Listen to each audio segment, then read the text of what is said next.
Hello? Lady Gaga. Hi, how are you? Hey, how are you, hon? How are things going? Everything's going really, really great. I'm just really happy, and I'm so happy to be on the phone with you. I got to tell you, I love watching the women's soccer game against Japan over the weekend on ESPN. It was the final match, and they had this great promo. I'm on the edge. I know. Could you believe that? The ladies were on the edge of glory. They didn't get the glory, but they were definitely on the edge of it. I know. It was, it was a beautiful match. I actually watched it. You did? You watched the saga? Were you like going crazy, jumping up and screaming at the TV, or? I just enjoyed it in general. I was sort of, being neutral in terms of, who was going to win. But I love to see strong women, and they told me the song would be on it, so we were all watching it, and we were really, really happy. Outstanding. Were you an athlete in school? Did you ever participate in any sports for team sports? I was on the swim team when I was in 8th grade, but that's about it. Breaststroke? I danced, though. I did, like, jazz dance and ballet and all sorts of stuff. Me and my best friend, Bo, used to learn NSYNC choreography in her room when we were kids. That's as far as my athleticism goes. No strings attached type moves, or what are we talking about? It was earlier. Bye. It was like tearing up my heart era. Oh, tearing up my heart. I have to be. I'm a little embarrassed to admit. I might have hummed a bar singing for a boy. There you go. See? Yeah, absolutely. Don't be embarrassed. They were big. You're right. I'm going to embrace it, darn it. Lady Gaga on the phone with us, The Edge of Glory. Amazing. Third single off of Born This Way, and just cranking it, climbing. How badly do you want to see this one go to #1 as well? Oh, I would love to see it go #1. But, chart positions aren't everything. But, Clarence Clemens means the world to me, and he was such a close friend. And I think there's just part of me that wants me to show him how much I love him, and he's in heaven now. How did you come up with the concept for the video for Edge of Glory to just be you and Clarence together? Well, actually, I had this whole other treatment that I had written, and when I got to the video set, it just didn't feel right, and it wasn't looking right, and I said, let's get to the fire escape. We found a fire escape on the set, and I did this dance on the fire escape in this outfit that I had been admiring since I was 16 years old. I mean, I've been dreaming of wearing Gianni Versace since I was a kid. Yeah. And I used to, actually, when I was 19, when I moved downtown, I used to listen to, like, Bowie records on vinyl, and I would go out on my fire escape and dance and sing all the words and imagine that someday I would make it. So in that one moment on that fire escape, I felt like it was time to sort of take a moment for myself and create a video that was a metaphor about celebration and being on the edge at all times. There's one red window and one blue window in that particular setup, and one represents heaven, one represents hell, one represents victory, one represents failure, one's the past, one's the future, and I'm dancing in the middle. And honestly, it was just destiny that Clarence was in the video. Yeah. I asked him to be in it from the beginning, and it was the most important thing to me that he was in it. So we sat on that stoop, and it was an emotional moment for me.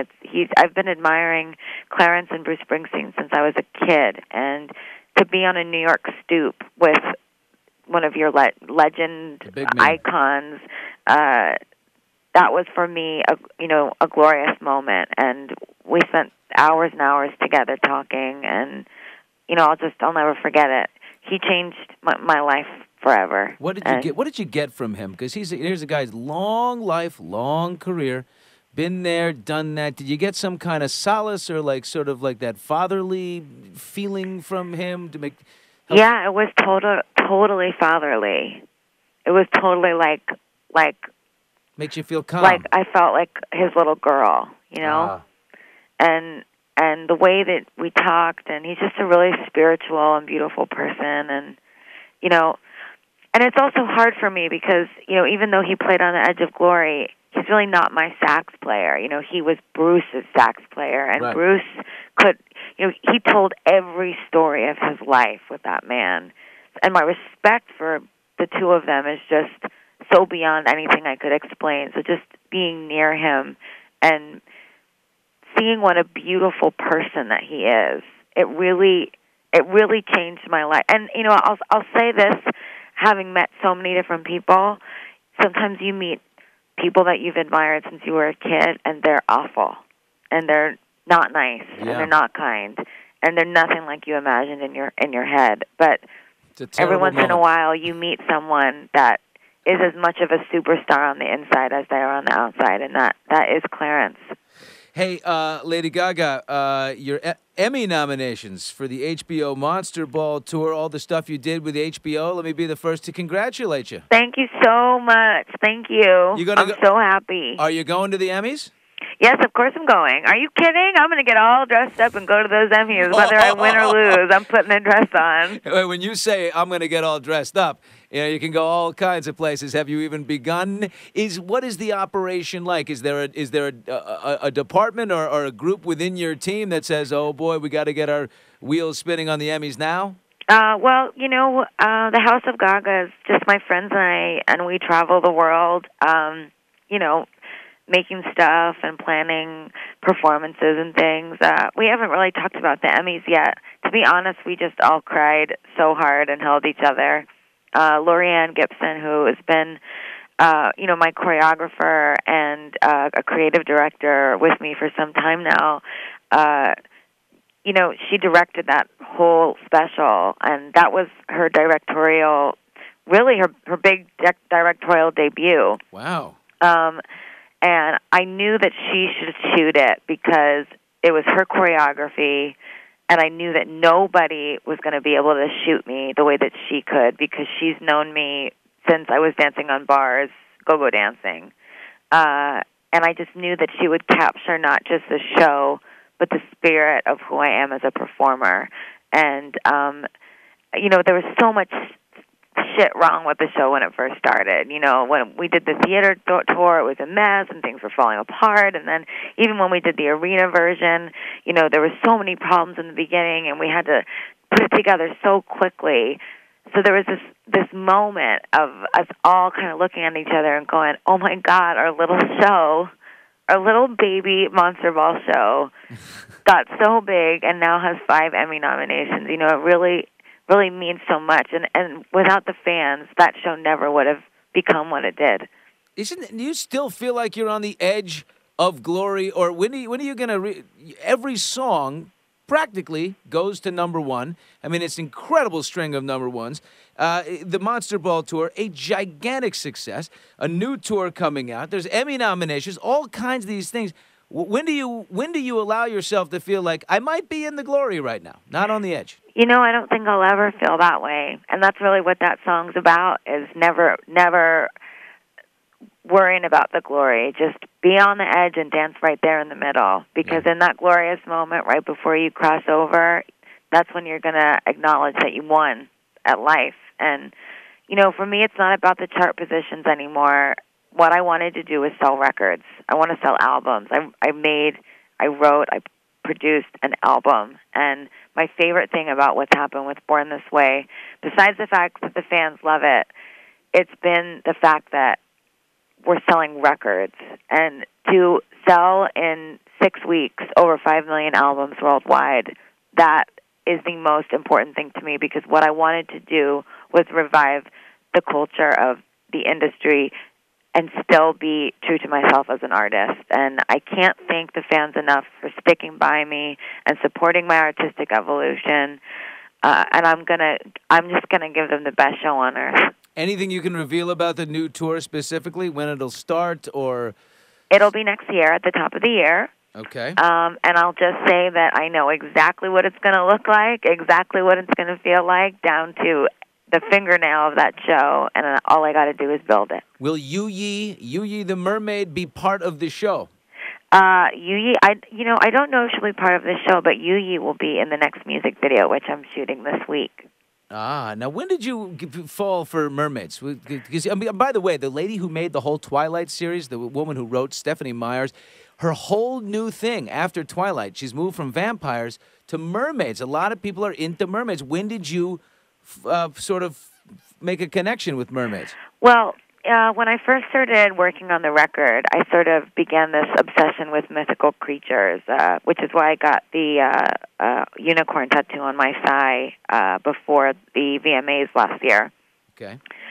So it began with unicorns, and then when I did the Born This Way video, I started playing with the idea of bone structure and how we all have something mythical that's inside of us. So in the Born This Way video, I am the incarnation that the fans have created, which is Mother Monster, who is who I truly am. But that video and the performances at the Grammys, that was meant to be my rebirth as this mythical creature that has always existed inside of me and is now coming out for the world to see. And Yu Yi is my next reincarnation of a different kind of mythical creature for different reasons. And it's actually specifically centered around the fact that mermaids, although we know that there are mermen and merwomen, you never see their sexual reproductive organs. Yes. So it's actually, my fascination with mermaids began, I would say about 6 months ago. I knew that I wanted to do something with the ambiguity and sort of the androgyny of the mermaid and its relationship to love. Do you keep it ambiguous, or is it your intent to reveal the sexual reproductive organ? Well, I guess you'll have to wait and see the video. Because Gaga, this could be another one to really, rock the world. I mean, you do all kinds of things that people, that gravitate attention towards. This well, that's would the be huge. idea with myth. Myth is a lie, but we believe it. We believe it because we tell the lie over and over again. So, in my videos, I stretch not only the lie, but I'm also trying to stretch the truth. Now, when you create beautiful things and you become number one across the board, you also become a bit of a target. I'm sure you understand that Bette Midler is a little bit upset about the mermaid in a wheelchair thing, and she's been tweeting about it and stuff like that. Is there anything you'd like to say to Bette or explain that at all?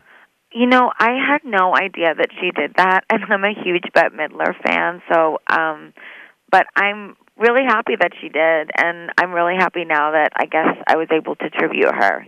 And that's it, really. I wanted to do the mermaid in that show, and I figured, well, I'll just put myself in a wheelchair so I can get around. Were you doing it as a tribute to Bette, sort of on purpose? No, not in the beginning. It wasn't, because I didn't know that she'd done it, but I do now, and I think it's great. Obviously, I feel connected to women in theater and women from the past, so it's only natural that I might, I don't know. Come up with the same, it's two minds, come up with the same idea is really what happened, I guess. Well, right? Maybe we're just cut from the same cloth. I couldn't hop around in that tail, so I just stuck myself in a wheelchair. Exactly. She had the same thought. How am I going to walk? You got this tail. All I'll say is that I obtusely admire her and find her to be one of the most brilliant and incredible performers. So that's all I'll say. Well, her last tweet was nice. Let's drink this over at the Emmys in September. Fabulous mermaids can coexist. Well, that's good then. Maybe she was just joking, too. She's very funny. Who knows? Who knows with Bette? You can't keep up with her. Final question. Any discussions yet about hosting Saturday Night Live? No musical guest, just hosting it straight up. You know what? We've talked about it, so I hope so. It's okay if it's in a three-way, one of the most hysterical bits of all time. I mean, it's... You know that was nominated for an Emmy as well. Do you get nominated for that, or do you have to be the writer?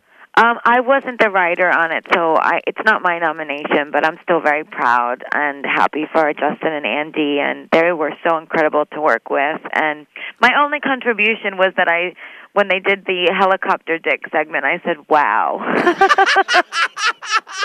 That was my only contribution, and I don't think that warrants an Emmy nomination, but it certainly was fun to shoot. And fun to see. Hey, Lady Gaga, thank you very much. The Edge of Glory climbing fast and faster. Let's make it number one for Clarence, and thank you so much for calling in. Appreciate it. Thank you. You're so sweet. Thank you. See you, Mama.